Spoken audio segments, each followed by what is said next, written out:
clean groundwater is one of the most valuable forms of water in the world. It can be a vital source of drinking water found deep under the soil that over 85% of Nebraskans depend on every day. But being underground doesn't mean it's safe from what we do above the surface.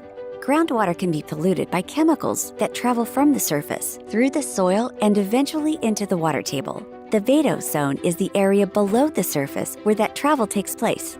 Travel through this zone can take weeks, months, or years depending on thickness and soil type.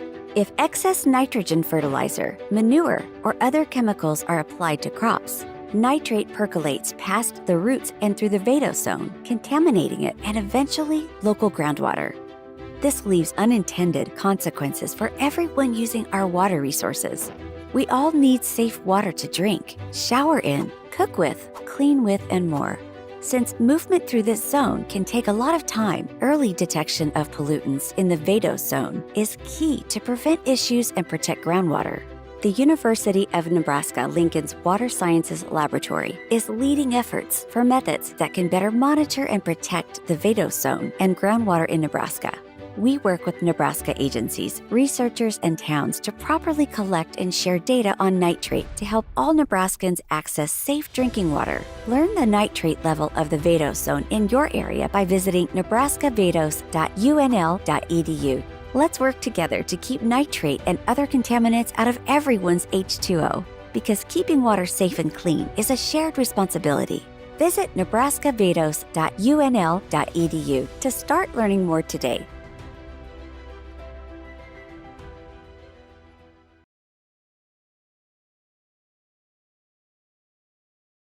Some quick numbers. A lot of you are already aware that most Nebraskans drink groundwater, so over 88%. And then if we don't look at Omaha MUD, that number jumps up to 95% because Omaha sources their water from surface water in the Missouri.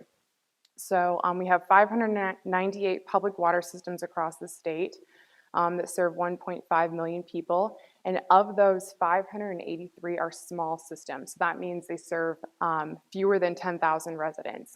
And then domestic wells. So this is kind of a fuzzy gray area because wells actually weren't required to be registered prior to 1993. But Chitteranjan and I actually were chatting this morning and kind of maybe guesstimating, just looking at population, maybe 400,000 people are on domestic wells, so maybe 200,000 domestic wells across the state. We really don't know. But then what has happened, that nitrate contamination, that especially we are in an alluvial aquifer system, so the loss of nitrogen or nitrate that's applied to crops, that has contaminated groundwater. Especially you can see there are 2 or 3 big areas along the Platte River corridor, then northeast Nebraska, now in the Blue River. So these are the emerging areas. And it's impacting not only the individual domestic wells, but also nearby municipalities. The cost of mitigation is quite high. And the trend is rising, which is quite disturbing. And there is a lot of storage in the vadose zone. And if we even stop farming today, it's not going to go away. But as we've talked about, we've seen that nitrate is continuing to increase in the state. Nitrate, we know, causes pediatric diseases like methemoglobinemia in babies, but we think that there's an incidence of cancer that can be correlated to nitrate and other agrochemicals that are at use. These are some of the agrochemicals that are listed, and you can see that in many, many well samples, they exceed the reporting limit that you would want. And so now we're back to the issue that this is impacting our rural populations, because 1/3 of the people who live in the state live in rural areas. And in those areas where farming communities and agriculture are so important in the economic engine for what we do, if there is a problem with nitrates and agrochemicals that could be increase the incidence of pediatric cancer or other chronic diseases, this can be incredibly telling. So you look at this decadal rise in nitrate, 70s, 80s, 90s, all these 10-year intervals. You can see these red areas are growing, and the reds are more than 10. So the next picture is going to give you a little more statistics here.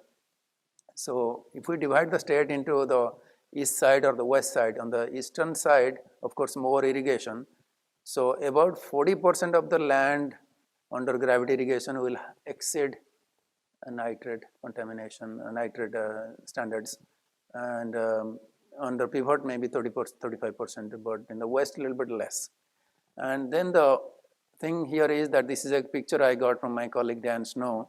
They show the layering of the soils in Hastings area, and we had 30 plus more boreholes. And we try to look into the content of nitrate as well as other contaminants. Primarily, I'm going to limit to nitrate and ammonium. And what you're looking at in this map of counties is any county that is red or brown exceeds the incidence that you would expect within the state for cancer within that county in an age-adjusted rate. So now what we have is two problems. We have the issue of having an increased incidence of cancer within the state of Nebraska, but we also have a geospatial variation of how it presents. So if you have cancer and you're in Omaha, that's where I and my 8 colleagues who treat cancer work, and that's the only place that you can go in Nebraska to get care for pediatric cancer. If you live in Grand Island, if you live in Hastings, if you live in Scotts Bluff, that distance becomes more and more problematic. So as we're working through these issues, we can see that there's an issue also with how we're putting that healthcare out towards the state. The next figure, you can see that there are 3 panels here. So the vertical depth is about 80 to 90 feet range or so. So the first figure here is to the left, that's nitrate. And then the next is ammonium. So that goes for a pivot irrigation, gravity irrigation, and the next is dry land. Look at the middle one, the gravity irrigation shows higher nitrate than the pivot irrigation or dry land.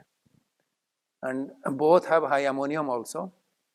So the question I was posing that it's not going to go away.